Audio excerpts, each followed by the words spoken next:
What is going on, you guys? So today I am going to show you PSI's electric fan wiring / relay kit, what all it comes with, and basically how to wire it up. So I am running dual electric fans here.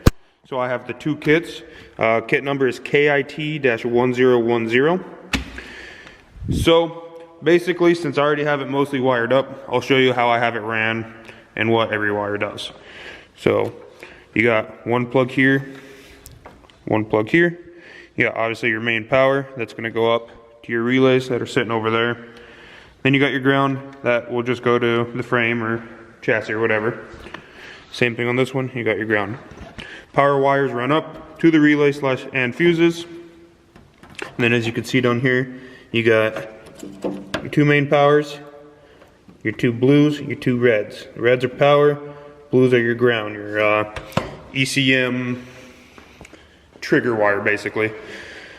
For me, I'm going to run these to the bus bar, your two main wires off the relay. They just have to go to power. Your two small ones, as you can see, I'm running it into the cab just to make everything cleaner. Those basically just have to go to constant power. And your blue wires are going to go to your ECM. So in this case scenario, it's not going to be the same for everybody, but this is a Gen 5 inside of an 88 Silverado. So the two blue wires went to my fan trigger wires. So for the Gen 5 LT guys, that's going to be blue and red and white and blue. And then the two red wires just go to a fused power. So it's actually pretty simple, pretty self-explanatory, but just in case you guys were wondering, that's how you go ahead and wire that up. And if your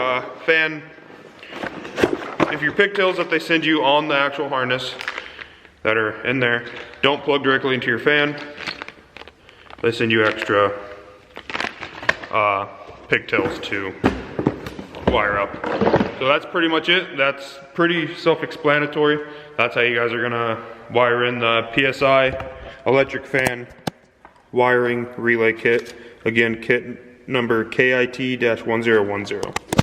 Thank you guys for watching. Hopefully this helped if you guys were struggling with it, and have another great day. Peace.